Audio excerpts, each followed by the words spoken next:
Bismillahirrahmanirrahim. Assalamualaikum warahmatullahi wabarakatuh.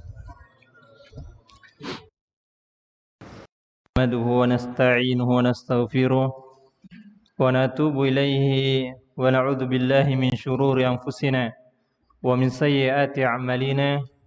Man yahdihillahu fala mudilla lahu wa may yudlil fala hadiya lahu. Asyhadu an la ilaha illallah wahdahu la syarika lahu wa asyhadu anna Muhammadan abduhu wa rasuluhu amma ba'd. Jamaah salat maghrib yang semoga sama-sama dimuliakan oleh Allah Subhanahu wa taala. Niatkan di dalam hati kita dalam hadir di majelis ilmu dalam rangka untuk mempelajari agama Allah, dalam rangka untuk menghilangkan kebodohan pada diri kita sehingga Allah turunkan keberkahan kepada ilmu yang kita dapatkan insyaallah taala.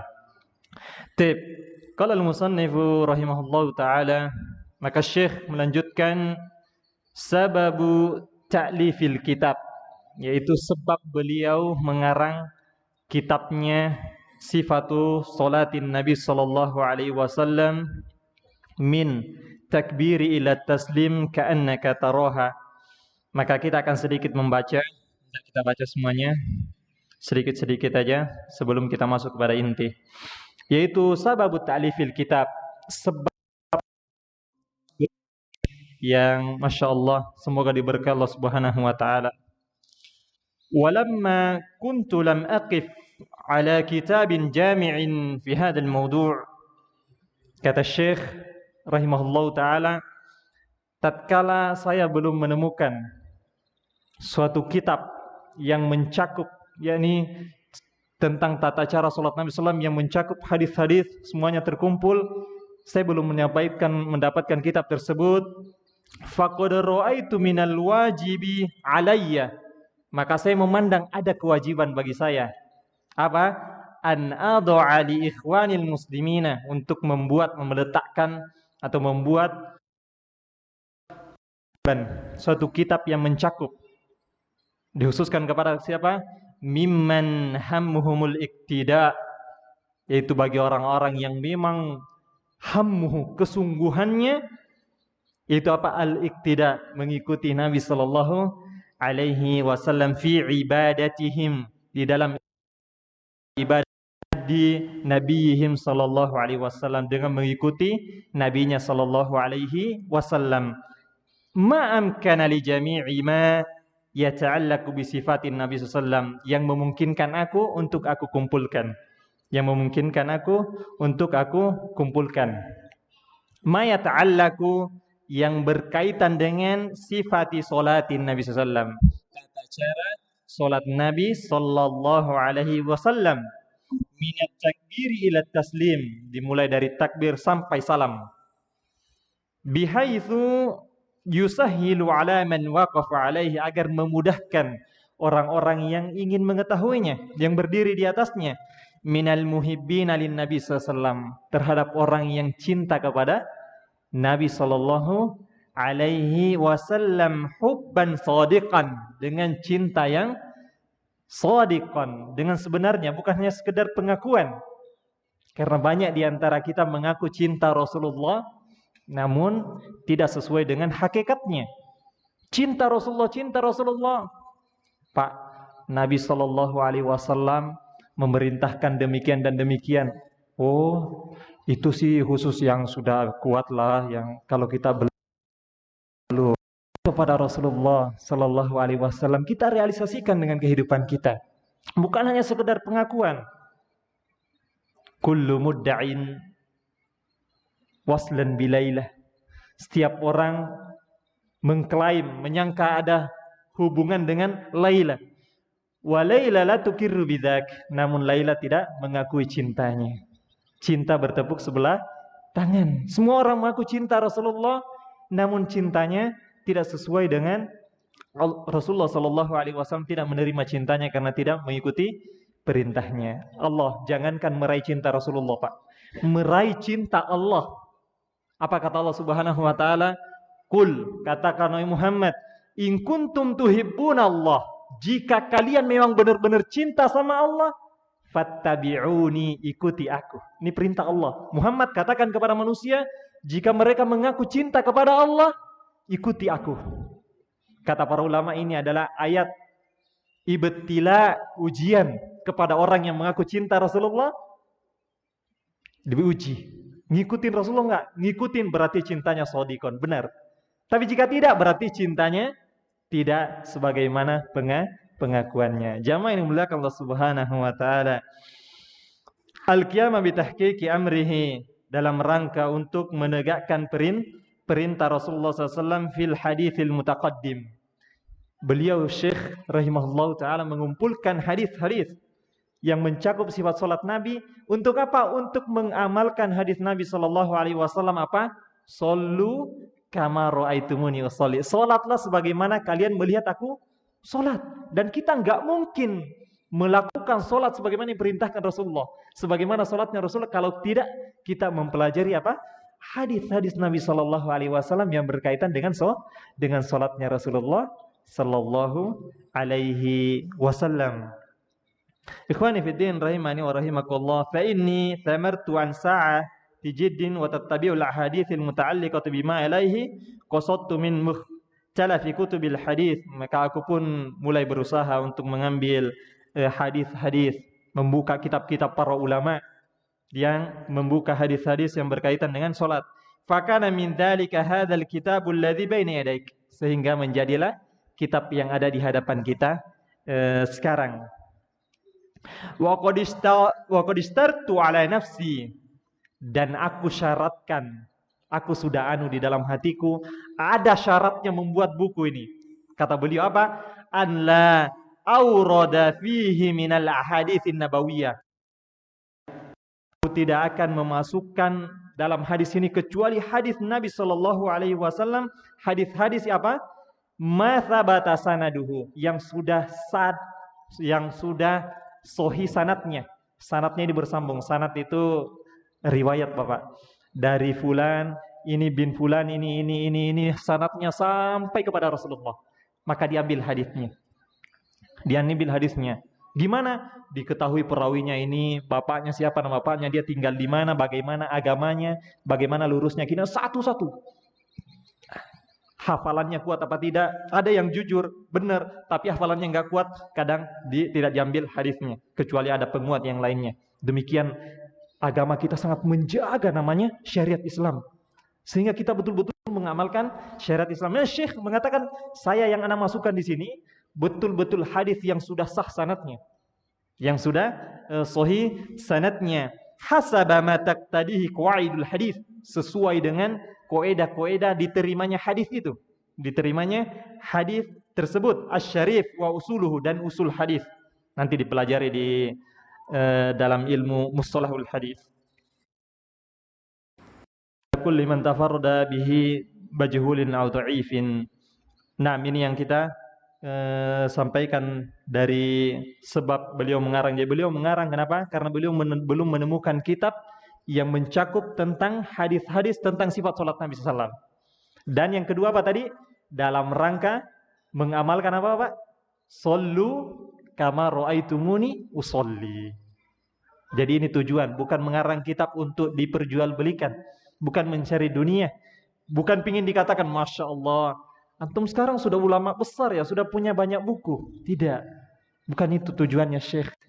Niatkan, luruskan, karena ini agama. Beda kalau masalah dunia, orang nyari dunia dengan pekerjaan dunia biasa, wajar. Tapi kalau masalah akhirat, jangan dia niatkan untuk dunia.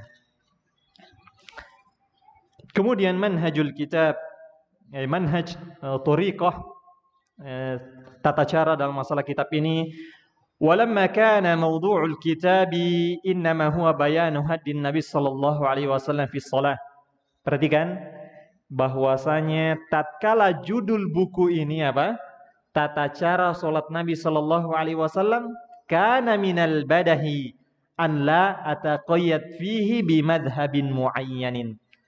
Karena saya mengarang kitab ini khusus tata cara salat Nabi sallallahu, maka saya tidak akan mutaqayyad, yakni terikat dengan satu madhab tertentu, dengan madhab tertentu, muayyan li sababil ladzi marra dzikruhu. Karena sebab-sebab yang telah lewat yang kita sampaikan. Apa kemarin sebabnya?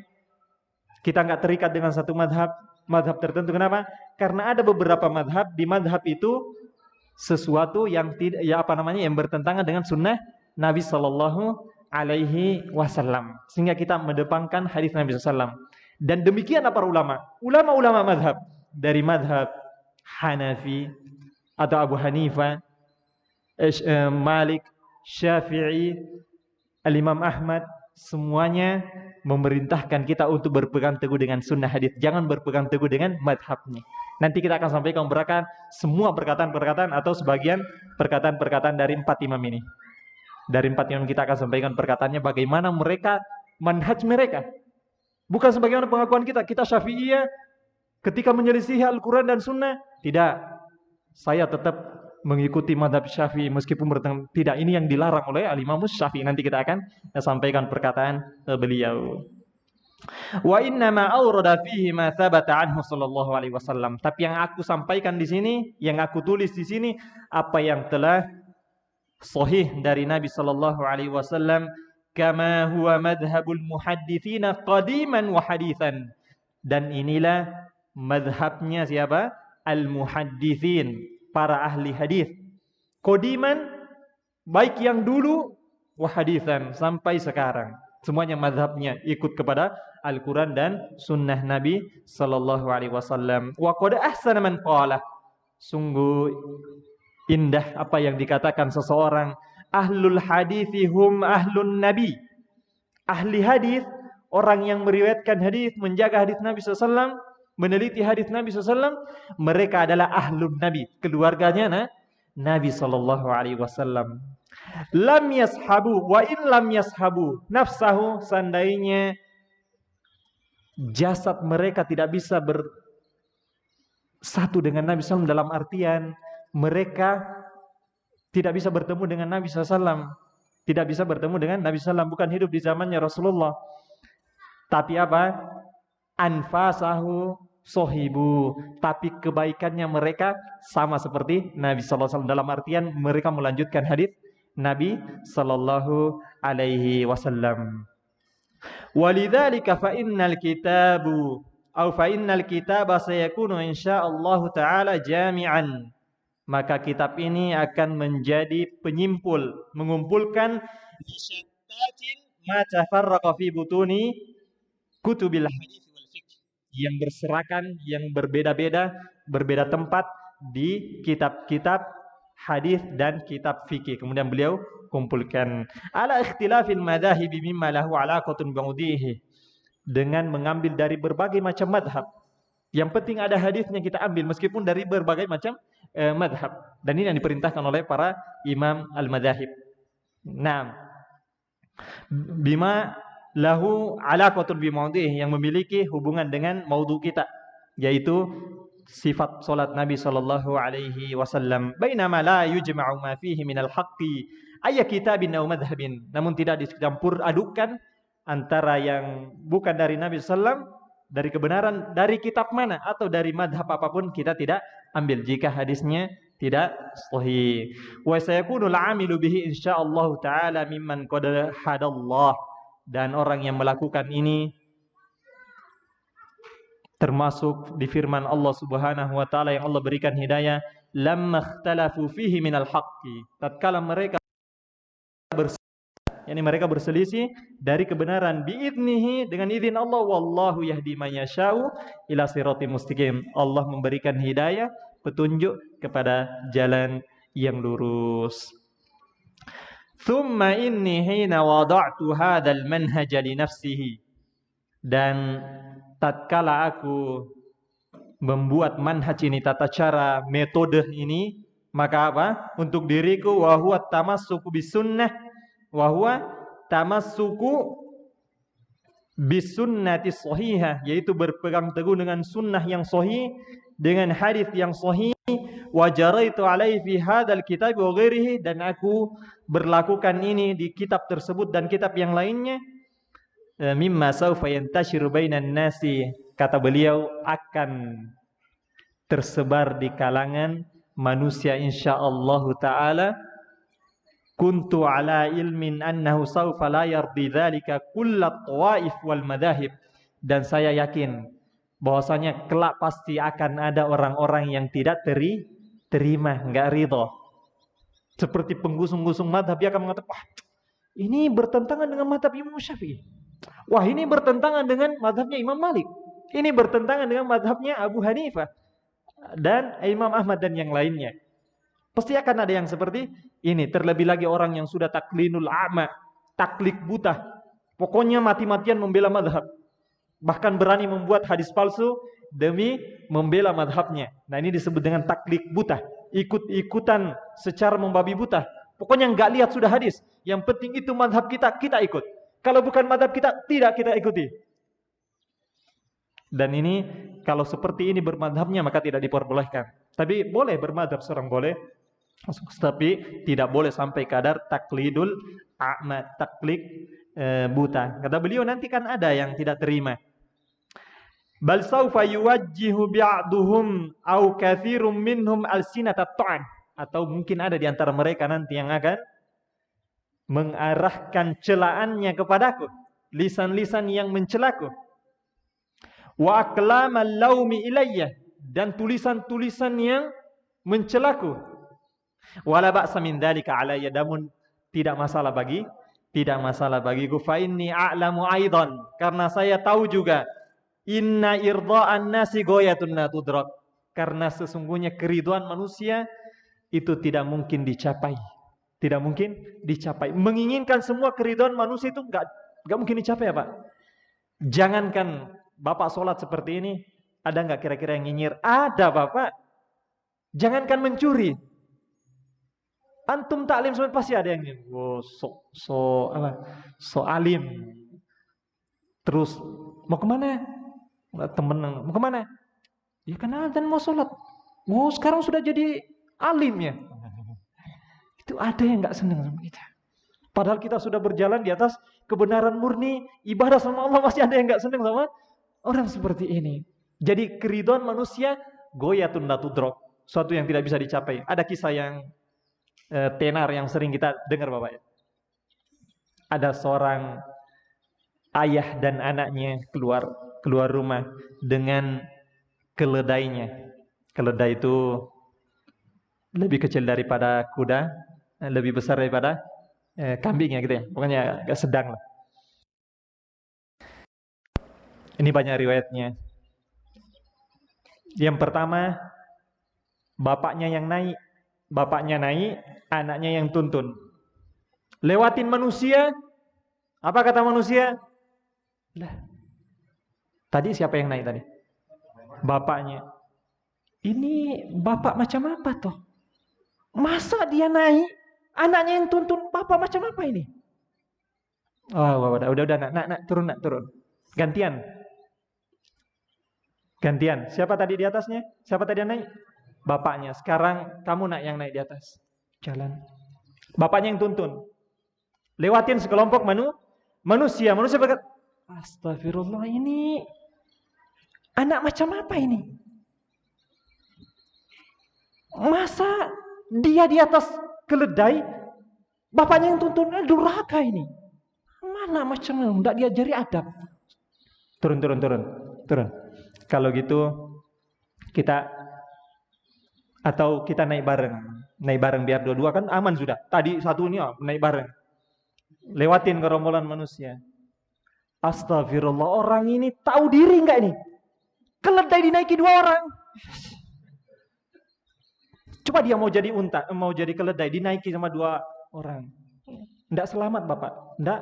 Ya sudah, nak, kita turun dua-dua, kita tuntun. Selamat sudah, Pak? Belum. Astagfirullah. Ini punya akal enggak ya? Punya kendaraan enggak dinaiki? Semuanya jalan lah ini. Terus jalannya apa, Pak? Masa kudanya kita angkat, nak? Gitu. Enggak ada keselamatan. Benar dikatakan oleh Imam Syafi'i, ridhon nas goyatun la tudrak. Keridhaan manusia sesuatu yang tidak bisa dicapai. Tidak bisa dicapai. Jadi lihat mana kebenaran, jalan di atasnya. Mana kebenaran, jalan di atasnya. Jalan di atasnya, karena kita hanya menginginkan keridhaan Allah Subhanahu wa taala. Jamaah yang mulia Allah Subhanahu wa ta'ala. Wa man arda an-nasa bisakhtillah, dan barang siapa yang menginginkan keridhaan manusia bisukhtillah, dengan membuat murka Allah, maksudnya apa? Dia cari pembenaran manusia, pingin dipuji manusia dengan membuat murka Allah. Contohnya apa, Pak? Berdusta. Berdusta. Demi apa? Ya biar kalau saya bilang ini dia nggak terima. Ya boleh Pak, boleh aja.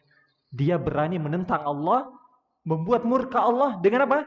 Agar dipuji oleh manusia. Kalau orang seperti ini, kata Nabi SAW, wakkalahullahu ilan nas, Allah akan serahkan urusannya kepada manusia. Dia bersandar terus kepada manusia. Dan dia tidak bisa menegakkan kebenaran. Kenapa? Enggak enak. Ini nyampaikan. Oh, enggak enak. Jangan. Jadi dia tidak akan lurus berdakwah di jalan Allah Subhanahu wa ta'ala. Ikhwani fiddin rahimani wa rahimakumullah. Kemudian kita pindah. Wa hasabi annani mu'taqid, dan cukupkan diriku annani mu'taqidun anna dzalika huwa at-tariqul aqwam, dan saya yakin bahwasanya ini adalah jalan yang lurus. Alladzi amara Allah taala bihil mu'minin, sebagaimana yang Allah perintahkan kepada kaum mukminin. Wa bayyanahu nabiyyuna Muhammadun sayyidul mursalin, dan apa yang dijelaskan oleh nabi kita Muhammad sallallahu alaihi wasallam, pemimpinnya para rasul. Wa huwal ladzi salakahu salafus salih, dan inilah yang ditempuh para salafun salih, yaitu orang-orang terdahulu, minas sahabah, dari kalangan para sahabat. Ini thariqahnya nih Pak. Ini manhajnya para sahabat. Bukan kita buat manhaj, bukan, ini manhajnya para sahabat. Wat tabi'in, yakni orang yang mengambil ilmu dari para sahabat. Wa man ba'dahum, yaitu para tabi'in mengambil ilmu dari muridnya para sahabat. Kemudian orang-orang setelah mereka. Wa fihim a'immatul arba'ah, bahkan masuk di dalamnya imam yang keempat. Imam Abu Hanifah, Imam Malik, Imam Syafi'i, dan yantamil yauma ila madahibihim jumhurul muslimin, yang sekarang disenangi dan dikembangkan oleh jumhurul muslimin, umumnya kaum muslimin bermadhab-madhab, madhab Syafi'i, Maliki, dan yang lainnya. Bahkan di negeri kita madhab Syafi'iyah. Wa kulluhum muttafiqun ala wujubi tamassuki bis sunnah, semuanya sepakat akan wajibnya berpegang teguh dengan sunnah. Ini siapa? Imam 4 tadi. Imam yang sudah kita, bahkan di negeri kita, Imam Syafi'i itu berpegang teguh dengan sunnah, Bapak. Nanti kita akan sampaikan bagaimana Al-Imam Syafi'i sangat berpegang teguh dengan sunnah Nabi sallallahu alaihi wasallam. Warruju'u ilaihi, dan kembali kepada sunnah. Wa tarki kulli qaulin yukhalifuha, dan meninggalkan segala ucapan yang menyelisihi dengan sunnah, ditinggalkan. Mahma kana al-qailu 'aziman, bagaimanapun kemuliaan agungnya orang yang mengucapkan tersebut. Fa inna sya'nahu sallallahu alaihi wasallam a'zam, karena kedudukan Nabi SAW jauh lebih mulia kalau dibandingkan Nabi dengan para ulama ini. Sekali lagi, tidak kita merendahkan ulama, tidak. Nanti akan penjelasannya, bahkan ulama marah sebenarnya kalau tahu kita membantah hadis Nabi SAW dengan perkataan para ulama tersebut. Wasabiluhu aqwam, jalannya yang paling lurus. Walidzalika fa innik tadaitu bihudahum, oleh karenanya saya mengikuti petunjuk mereka, yaitu para imam-imam. Waqtafaitu atharahum, dan berusaha menetapi athar mereka, jalan mereka. Wa taba'tu awamirahum bitamassuki bil hadits, dan aku mengikuti perintah mereka untuk berpegang teguh dengan hadis. Wa in khalafa aqwaluhum, meskipun berselisih, berbeda dengan ucapan-ucapan imam itu, tapi mereka mengatakan pegang teguh dengan sunnah. Jangan ikuti pendapatku, berpegang teguh dengan sunnah. Walau kana li hadhihi al-awamir akbaru athar fi an-nahji hadzal nahjil mustaqim, dan ini perkara tersebut sangat memberikan pengaruh di dalam menempuh jalan yang lurus tersebut. Wa i'radi 'anit taqlidil a'ma, dan berpaling dari taklid buta. Fajazahumullahu taala anni khairan. Semoga Allah Subhanahu wa taala membalas kebaikannya. Bismillah. Kata Syekh Bapak, aqwalul a'immati fi ittiba'i sunnah, ucapan-ucapan para imam fi ittiba'i sunnah, di dalam mengikuti sunnah Nabi sallam, wa tarki aqwalihim, dan meninggalkan perkataan-perkataan mereka al-mukhalafati laha, yang menyelisihi sunnah Nabi sallallahu alaihi wasallam. Yang menyelisihi sunnah Nabi sallallahu alaihi wasallam. Wa minal mufidi an nasuqa huna ma waqafna alaihi minha aw ba'dha. Minal mufid, yang paling bagus, yang paling bermanfaat jika kita memaparkan dan menyampaikan di sini apa yang kita berpegang teguh di atasnya, yaitu berpegang teguh dengan sunnah, sebagian perkataan atau diantaranya sebagiannya. La'alla fiha 'idhatan, semoga ini menjadi nasihat, wa dzikra, dan peringatan liman yuqalliduhum, terhadap orang-orang yang taklid kepada para imam.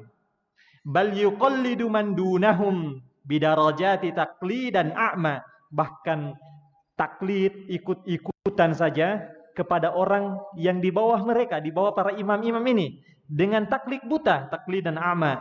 Wa yatamassaku bimadzahibihim, dan berpegang teguh dengan madhab mereka. Wa aqwalihim, dan ucapan-ucapan mereka.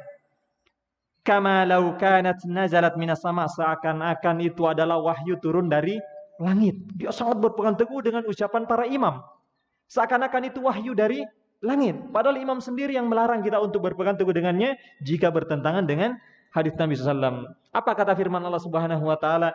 Ittabi'u ma unzila ilaikum. Ittabi'u, ikutilah apa yang diturunkan kepada kalian mir rabbikum, dari Rabb kalian. Apa? Wahyu. Wala tattabi'u min dunihi auliya, dan jangan engkau mengikuti selainnya sebagai aulia, wali, sebagai orang yang engkau dengar, terima pendapatnya dan engkau tinggalkan karena dia. Qalilan ma tadhakkarun, sedikit sekali kalian mau berfikir. Abu Hanifah rahimahullah ta'ala. Sekarang kita akan sampaikan ucapan Abu Hanifah. Bagaimana Abu Hanifah rahimahullah ta'ala berpegang teguh dengan sunnah dan memerintahkan kita untuk mengikuti sunnah. Fa'awaluhum al-imam Abu Hanifah Nu'man ibn Thabit. Yang pertama di antara mereka adalah Imam Abu Hanifah Nu'man bin Thabit rahimahullahu ta'ala. Semoga Allah merahmatinya. Wa qad rawa anhu ashabuhu aqwalan syatta. Banyak dari para sahabat mereka, dari murid-murid mereka, meriwayatkan ucapan-ucapan dari Al-Imam Abu Hanifah yang berbeda-beda, dengan ungkapan yang berbeda-beda. Kulluha tuaddi ila syai'in wahid, semuanya menghantarkan kepada satu perkara. Wa huwa apa? Yaitu wujubul akhdi bil hadis, wajibnya berpegang teguh dengan hadis. Wa tarki taqlidi ara'il a'immatil mukhalifati lahu, dan memerintahkan untuk meninggalkan taklid, ikut-ikutan terhadap pendapat para imam-imam yang menyelisih sunnah. Kalau enggak menyelisih sunnah, ya kita berpegang teguh dengannya. Kita berpegang teguh dengannya. Tapi kalau berbeda menyelisih sunnah, maka kita meninggalkannya sebagai bentuk bahwasanya kita mengikuti mazhab mereka. Karena mazhab mereka merintahkan kita untuk meninggalkan ucapan yang menyelisih sunnah. Yang pertama, kata Al-Imam Abu Hanifah, idza shahhal haditsu, apabila ada hadis yang sahih, fahuwa madhhabi, itu adalah madhabku. Masya Allah, luar biasa perkataannya ini. Idza shahhal haditsu fahuwa madhhabi, apabila ada hadis yang sahih, itu madhabku. Jadi kalau Anda saudaraku yang dimuliakan Subhanahu wa taala, betul-betul berpegang teguh dengan madhabnya Abu Hanifah, kamu akan berpegang teguh dengan hadis. Karena itu madhab beliau. Itu madhab beliau. Idza shahhal hadits fa huwa madhhabi. Apabila ada hadis yang sahih, itu madhabku. Itu madhabku. Makanya sungguh sangat aneh jika ada orang menemukan disampaikan hadis yang sahih, karena dia bermadzhab dengan ini, kemudian dia mengatakan, wah, ini hadisnya nggak diterima karena bertentangan dengan madhab. Ini kalau Imam Abu Hanifah tahu, mungkin diapain kepalanya? Kita bilang kalau hadis sahih itu madhabku, kok kamu bilang ini bukan madhabnya Abu Hanifah? Sudah dikasih tahu kalau hadisnya sahih itu madhabku, hadisnya sahih disampaikan, oh itu bukan madhabnya Abu Hanifah. Abu Hanifah marah. Imam Abu Hanifah nggak terima seperti ini. Kemudian yang kedua perkataan beliau, la yahillu li ahadin, tidak halal bagi seorang. Artinya apa? Tidak halal bagi seorang artinya haram. La yahillu li ahadin berarti haram. Ayyakhudha biqaulina, haram bagi seseorang mengambil ucapan kami. Malam ya'lam, selama dia enggak tahu min aina akhadnahu, dari mana kami mengambilnya.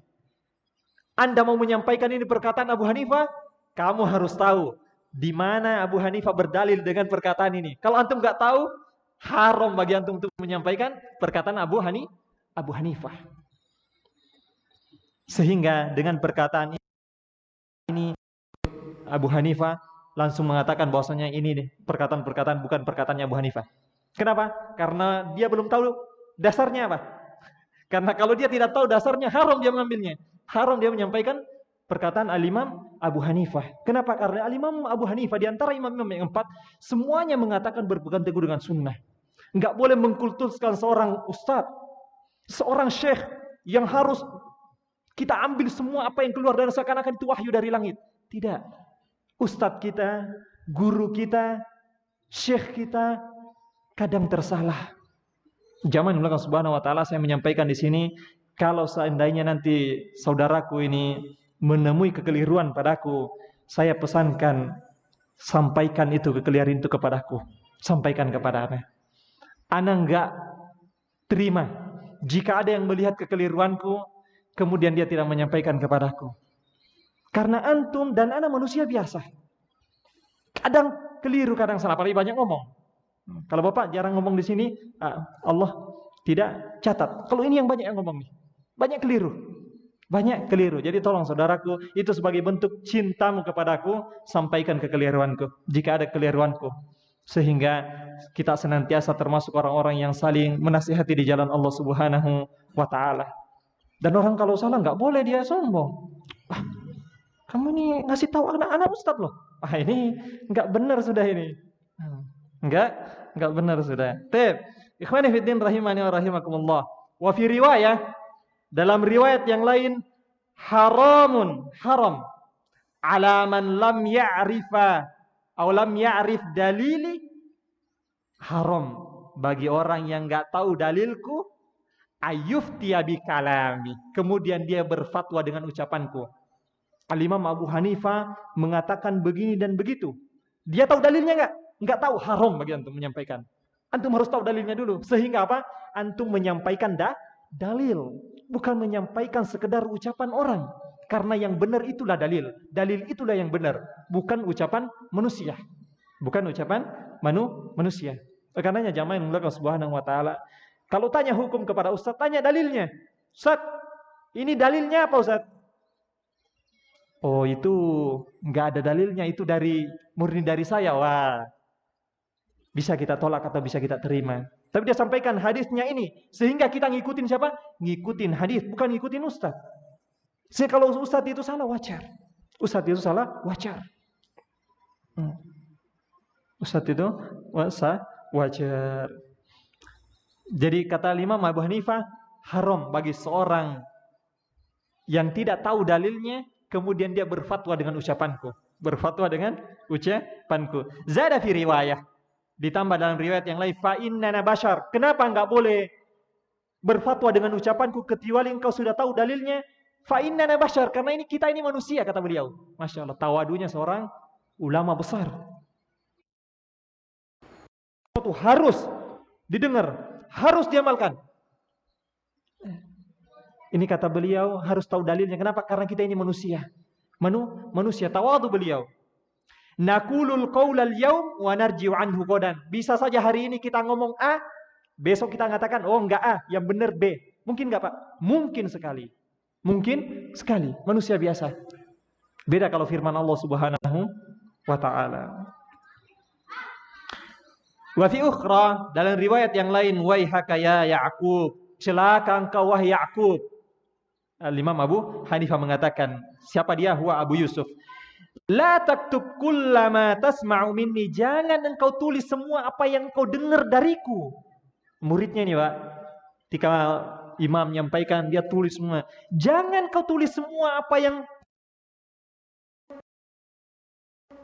para ra'yal yauma wa atrukuhu godan. Karena bisa saja hari ini pendapatku gini, besok aku tinggalkan pendapat itu. Karena biasa manusia, oh ternyata yang paling tepat itu bukan itu, yang ini. Beda kalau itu ada hadis Nabi Shallallahu Alaihi Wasallam. Wa ra'ya godan wa atrukuhu ba'da godin. Besok aku mungkin berpendapat B, lusanya itu. Akan jangan berpegang teguh dengan ini, tapi berpegang teguh dengan sunnah Nabi Sallallahu, sunnah Nabi Sallallahu Alaihi Wasallam. Idza qultu qawlan, kata beliau, jika aku menyampaikan satu ucapan, yukhalifu kitab Allah, yang menyelisihi Al-Quran. Ya Bapak, kalau aku menyampaikan sesuatu perkataan yang menyelisihi kitab Allah Ta'ala, wa khabara Rasulullah SAW, dan menyelisihi sabda Nabi Sallallahu Qawli, tinggalkan ucapanku. Dan demikianlah seorang ustaz mengajarkan kepada muridnya, ambil Al-Quran dan hadis. Jangan ambil perkataan ustaz. Ustaz bisa salah, sebagaimana manusia biasa yang lainnya. Bisa salah. Tapi ambil Al-Quran dan hadis, ambil sunnah Nabi Sallallahu Alaihi Wasallam. Itu perkataan siapa? Abu Hanifah. Atsani Malik ibnu Anas rahimahullah taala. Ini perkataan yang kedua adalah Al-Imam Malik bin Anas. Biar kita tahu semuanya imam-imam yang 4 itu mengatakan berpegang teguh dengan sunnah, jangan berpegang teguh dengan madhabnya.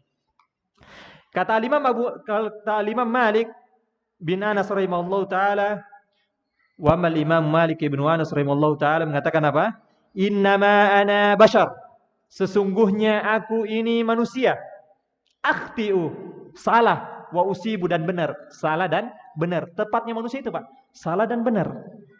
Kalau ada orang benar terus, namanya bukan orang, apa Pak? Malaikat. Ya, tentu saja di dalam malaikat ini tidak pernah sudah salah. Ya, malaikat. Fanduru fi ra'yi, maka lihat kepada pendapatku. Fakullu ma wafaqal kitaba was sunnata fakhuduhu, maka ucapanku yang sesuai dengan Al-Quran dan Sunnah fakhuduhu, ambil, karena pada hakikatnya engkau mengambil Al-Quran dan Sunnah. Wa kullu ma lam yuwafiqa al-kitab wa sunnah fatrukuhu, dan semua ucapanku yang bertentangan dengan Al-Quran dan Sunnah fatrukuhu, tinggalkan. Tinggalkan. Kau Ustaz katanya mau belajar sifat sholat Nabi, kok dari tadi perkataan ulama terus? Iya, biar nanti kalau kita sudah sampai kepada pembahasannya, kita tidak akan mengatakan Ustaz, tapi ini berbeda dengan madhab ini Ustaz. Nanti imam itu sendiri yang tempeleng kita dari belakang. Kita sudah dikasih tahu berpegang teguh dengan sunnah, kamu masih ngikutin pendapatku. Dengar nggak? Kemudian kata beliau, laisa hadun ba'dan nabi, tidak ada seorang pun setelah Nabi Shallallahu Alaihi Wasallam illa yu'khadhu min qawlihi wa yutraku, kecuali diambil perkataannya dan bisa ditinggalkan. Illa nabi, kecuali Nabi Shallallahu Alaihi Wasallam. Kenapa? Karena wahyu. Gak boleh seorang menolak hadis Nabi Shallallahu Alaihi Wasallam. Gak boleh. Kalau dia mengatakan saya belum bisa mengamalkan ini, mungkin ini hadis Nabi suruh haji. Oh saya belum bisa mengamalkan itu, belum ini. Iya. Tapi kalau saya mengatakan saya nggak terima hadis itu, kayaknya nggak masuk di akal, nggak terima saya. Ini nggak boleh Pak, nggak boleh.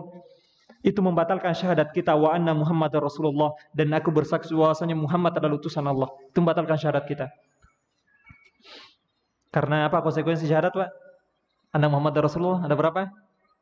Ada 4. Kita mengucapkan wa asyhadu anna Muhammad Rasulullah, dan aku bersaksi bahwasanya Muhammad adalah utusan Allah. Yang pertama, tasdiqu fima akhbar, membenarkan semua apa yang dikabarkan Nabi SAW. Jadi nggak boleh mendustakan.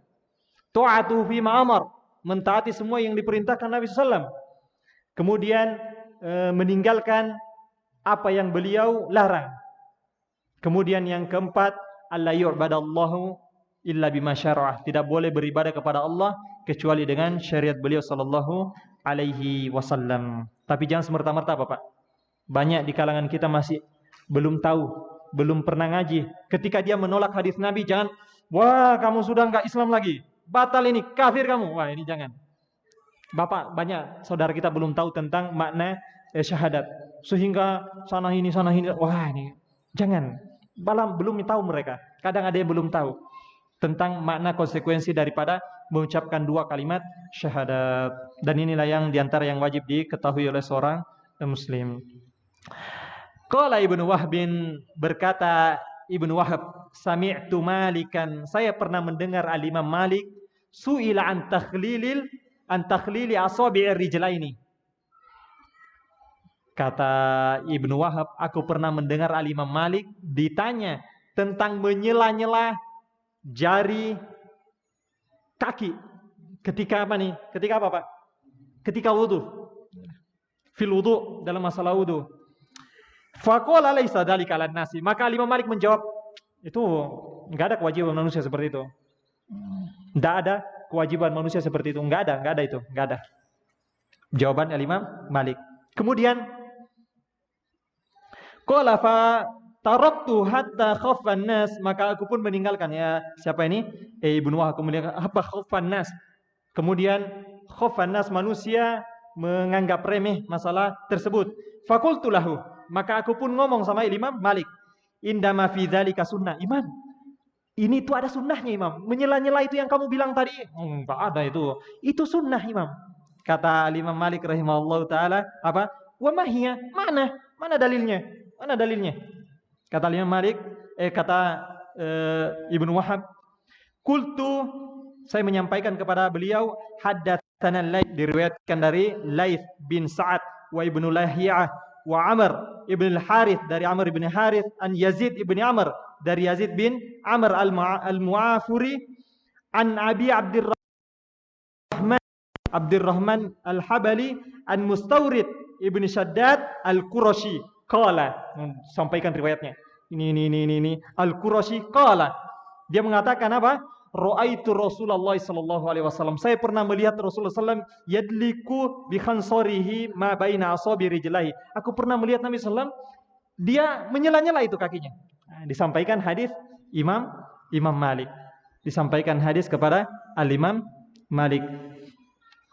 Faqala inna hadzal hadis hasan. Kalau gitu hadisnya ini bagus, hasan. Wa ma sami'tu bihi qattun illa sa'ad, dan aku tidak pernah mendengarnya kecuali saat ini. Kecuali saat ini. Berarti Imam Malik baru tahu hadis ini. Mungkin enggak Imam enggak tahu? Ya mungkin. Anda jangan menyangka imam itu seperti wahyu dari Allah semuanya tahu, tidak. Wajar seperti kita. Sepertinya cuma mereka memiliki keutamaan yang tidak kita miliki. Nah, dia enggak tahu, dia mengatakan aku baru dengar hadisnya itu. Nah, kemudian kata Ibnu Wahab, "Tsumma sami'tu ba'da dzalika yus'al." Kemudian setelah itu aku pernah mendengar lagi Imam Malik ditanya tentang masalah itu. Faya'mur bi takhlilil asab, maka Imam Malik memerintahkan, iya itu sunnah. Masyaallah, imam besar, tawadu. Bukan ketika disampaikan dengan muridnya, kamu ini siapa? Sudah belajar belum? Diajak dialog dengan bahasa Arab biar santrinya ngomong apa sudah. Nah, itu kan aku lebih benar daripada kamu. Naudzubillah. Dari Imam Malik tawadu rahimahullahu taala. Ya kalau itu benar, udah dia berfatwa dengan hadis. Asy-Syafi'i rahimahullahu taala. Sekarang Al-Imam Asy-Syafi'i. Wa al-Imam Asy-Syafi'i rahimahullahu taala, adapun Al-Imam Asy-Syafi'i fan-nuqulu anhu fi dzalika aktsar wa atyab. Maka riwayat-riwayat yang dinukil dari Al-Imam Asy-Syafi'i lebih banyak dan lebih bagus. Watba'uhu aktsar amalan biha, dan pengikutnya lebih banyak mengamalkan dari perkataan Al-Imam Asy-Syafi'i. Was'ad, dan lebih bergembira dengan perkataan Al-Imam Asy-Syafi'i. Yang pertama kata beliau, ma min ahadin, tidak ada seorang pun, illa wa tadhhabu alaihi sunnatu li Rasulillah sallallahu alaihi wasallam, melainkan dia bermadhab dengan sunnah Rasulullah sallallahu alaihi wasallam, wa ta'zibu anhu. Famahma qultu min qaulin, maka kapanpun aku menyampaikan satu ucapan, au asaltu min aslin fihi an Rasulillah sallallahu alaihi wasallam, atau aku menyampaikan sesuatu yang asalnya di dalamnya dari Rasulullah sallallahu alaihi wasallam khilafu ma qultu, berbeda, menyelisihi apa yang aku ucapkan, fal qaulu, maka ucapan yang benar adalah ma qala Rasulullah sallallahu alaihi wasallam, apa yang disampaikan oleh Nabi sallallahu alaihi wasallam, wa huwa qauli, itulah ucapanku. Kapanpun aku menyampaikan sesuatu pendapat dan ternyata pendapat itu berbeda dengan sunnah Nabi sallallahu alaihi wasallam, maka perkataan yang benar adalah hadis Nabi sallam. Ambil dia, dan itulah ucapanku. Artinya para ulama itu semangat pingin itulah pendapatku, mengikuti sunnah Nabi sallallahu alaihi wasallam. Ajma'al muslimuna, sepakat kaum muslimin, kata Imam Syafi'i, ala anna man istabana lahu sunnatun, bahwasanya orang yang sudah jelas baginya sunnah gamblang di hadapannya, sunnatun an Rasulillah sallallahu alaihi wasallam, sunnah dari Rasulullah sallallahu alaihi wasallam, lam yahilla lahu ayyada'aha li qauli ahadin, enggak halal bagi dia, haram bagi dia untuk meninggalkan hadis ini karena perkataan orang lain. Sepakat kaum muslimin bahwasanya jika ada hadis yang sahih, haram baginya mengambil perkataan, meninggalkan hadis ini disebabkan karena ada perkataan orang lain yang menyelisihinya.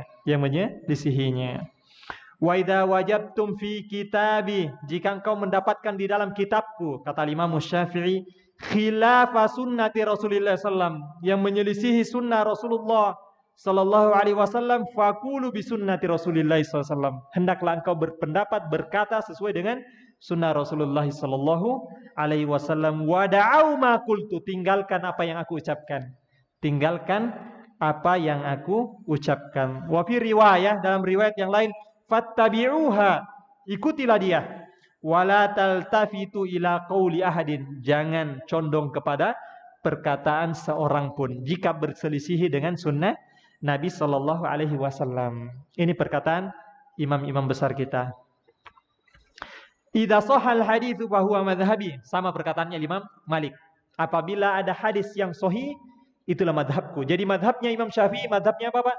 Hadis yang sahih. Hadis yang sahih. Makanya kalau ada di negeri kita ini mengatakan kami Syafi'iyah, kemudian menolak hadis yang sahih karena bertentangan dengan madhabnya Imam Syafi'i sangat marah jika mendengar ini.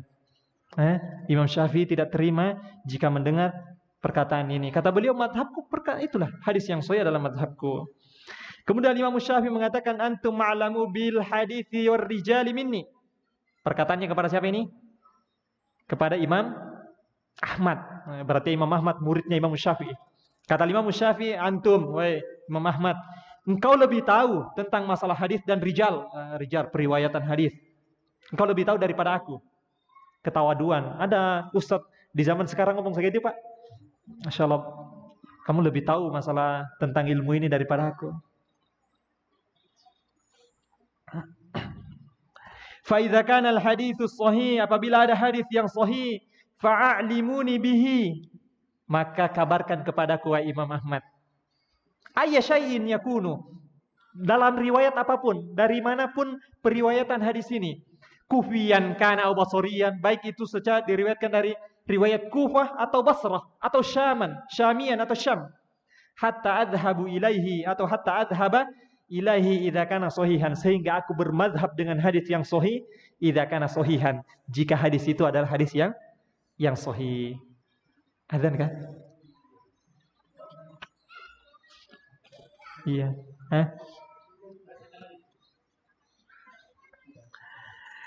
Kullu mas'alatin sahha fiha al-khabaru, setiap masalah yang hadisnya telah sahih an Rasulullah sallallahu alaihi wasallam, telah sahih inda ahli naql, sesuai dengan ahli hadis, bi khilafi ma qultu, menyelisihi ucapanku, fa ana raji'un anhu, maka saya rujuk.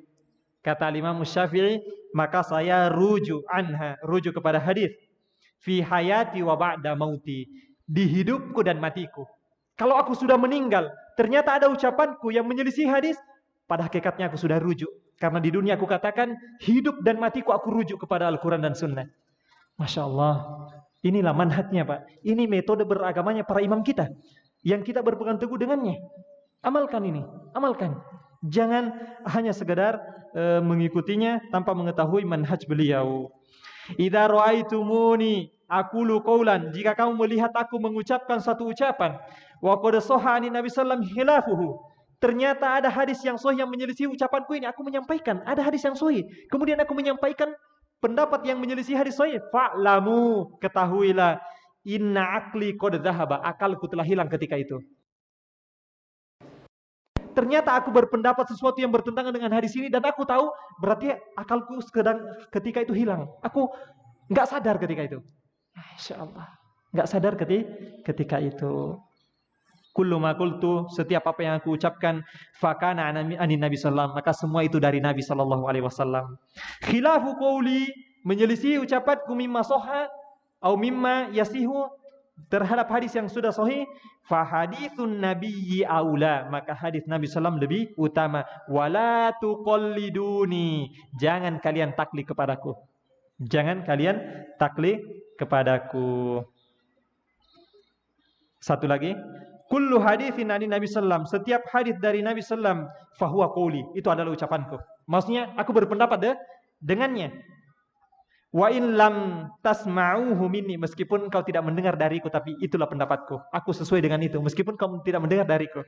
Dan kau sesuai dengan madhabku. Ini adalah 3 imam yang kita bisa sampaikan. Al-Imam Ahmad bin Hanbal belum sempat kita sampaikan. Semoga Allah Subhanahu wa taala memberkahi ilmu kita dan memberikan waktunya dan mempertemukan kita pada pertemuan yang akan datang insyaallah taala. Ada pertanyaan, Bapak? Jika tidak ada, bagaimana kalau polisi itu sudah tahu dia menyelisih itu tetap aja gitu? Maka kita katakan dia telah menyelisih sunnah Nabi SAW. Yang kedua, dia telah menyelisihi madhab imamnya, karena imamnya mengatakan berpegang teguh dengan sunnah. Bahkan idza sohal hadis fa huwa madhabi, jika ada hadis yang sahih itu madhabku. Berarti kalau Anda mengatakan Imam Syafi'i enggak begini, Imam Syafi'i enggak kayak itu. Imam Syafi'i sesuai dengan pendapat hadis yang sahih. Jadi pertama dia menyelisih sunnah, yang kedua dia menyelisihi madhabnya. Apakah semerta-merta dia kafir dan seterusnya, itu ada pembahasannya, apakah dia sudah keluar dari Islam atau tidak. Tapi tidak semerta-merta, ya Pak ya. Ada pembahasan khusus dalam masalah tersebut. Wallahu taala alam. Iya. Dia menikah sama orang lain, lantas dia masuk Kristen. Setelah masuk Kristen, mungkin ada masalah keluarga, masuk Islam. Habis masuk Islam, kayaknya dipanggil lagi sama istrinya, masuk Kristen lagi sama. Makanya dia masuk Islam lagi. Lagi itu masuk Islam. Gimana hukumnya itu? Masuk Kristen, masuk Islam. Kan masuk Kristen, nggak masuk Islam. Murtad, hukum murtad. Tapi di negeri kita kan tidak diamalkan yang seperti itu. Dalam artian negeri kita bukan negeri Islam yang mempraktikkan syariat itu. Maka bagaimana kalau dia sudah taubat lagi kembali kepada Islam? Maka ya, Islam sangat membuka jika betul-betul dia kembali kepada Islam dan betul-betul bertaubat kepada Allah Subhanahu wa taala. Tapi jika ada suatu negeri kayak mungkin di Saudi, kalau murtad mungkin sudah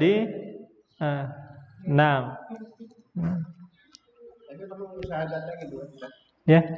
Iya, dia bersyahadat, mengucapkan 2 kalimat syahadat, jadi dia masuk Islam, dan insyaallah Islam tetap membuka bagaimanapun orang itu sudah terjerumus ke dalam kekafiran, sudah dia kembali kepada Allah, namun dia segera bertaubat kepada Allah Subhanahu wa taala.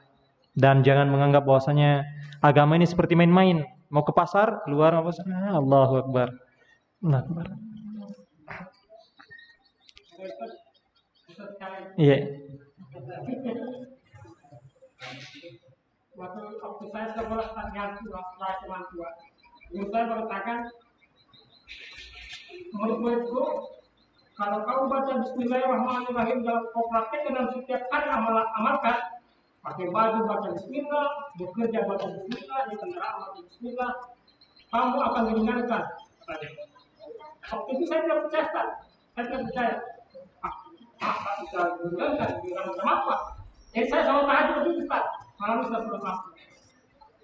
Saya katakan, ya Allah, jika memang Bismillahirrahmanirrahim ampuh, maka saya akan amalkan.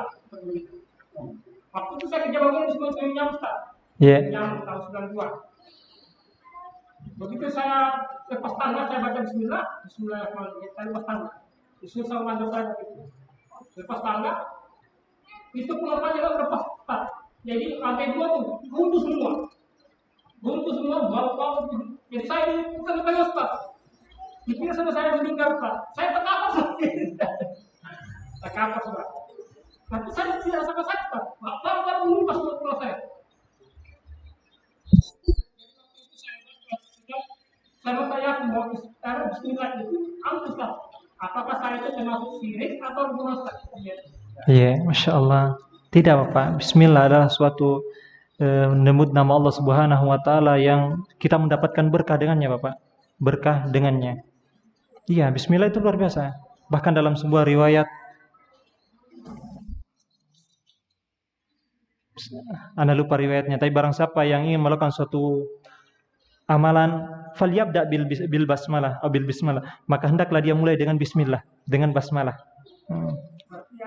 Iya, benar itu, benar. Tapi kapan tepat-tepatnya? Jangan di WC, di dalam bismillah juga, mau cebok bismillah lagi. Ya, ada tempatnya. Tapi kalau memang seperti itu pakai itu, iya bismillah, cuma bismillah. Itu berkah. Berkah. Berkah Allah Subhanahu wa Ta'ala. Masya Allah. Apakah doa bersekutu sama doa maksudnya? Saya pernah sama kan? Apakah jangan ada kan riwayat itu ada? Beda ya, beda.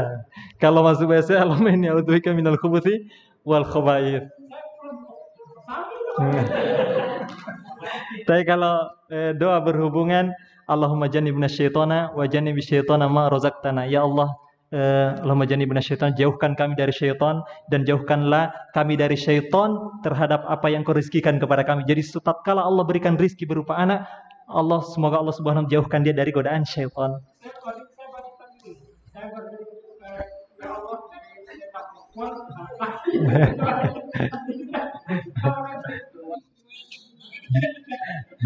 Yang benar, Allahumma jannibna syaitana wa jannibi syaitana ma razaqtana. Iya.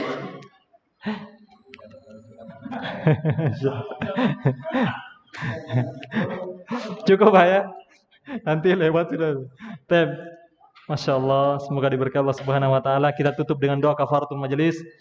Subhanakallahumma bihamdika asyhadu an la ilaha illa anta astaghfiruka wa atubu ilaik. Assalamualaikum warahmatullahi wabarakatuh.